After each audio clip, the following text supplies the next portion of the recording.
Salam Indonesia. Anda menyaksikan berita terkini bersama saya, Agus Jagatraya. Pemirsa, terkait dengan penyekatan selama pemberlakuan pembatasan kegiatan masyarakat atau PPKM darurat dilaksanakan di 30 titik. Di Kabupaten Badung, penyekatan difokuskan pada pintu masuk Bali di Terminal Mengui Tani, Badung.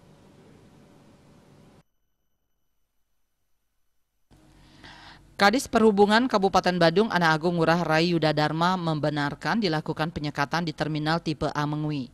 Penyekatan dikoordinir oleh Polres Badung. Dalam giat ini Dishub bersifat mensupport dengan plottingan anggota.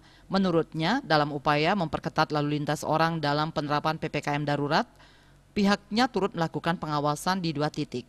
Pihaknya mengerahkan 4 personil di pintu masuk barat jalan ke Terminal Mengui dan 4 personil di Terminal Mengui. Terkait skema penyekatan, Ana Agung Yuda Dharma mengaku sepenuhnya dirancang oleh Polres Badung. Jenis kelengkapan pelaku perjalanan darat yang diperiksa dikoordinir oleh kepolisian, sedangkan Dishub mensupport dengan plottingan anggota.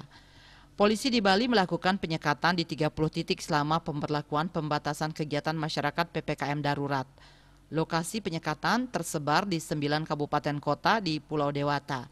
Saat penyekatan, polisi melakukan beberapa kegiatan, seperti pemeriksaan kendaraan bermotor, operasi justisi, imbauan dan bagi-bagi masker.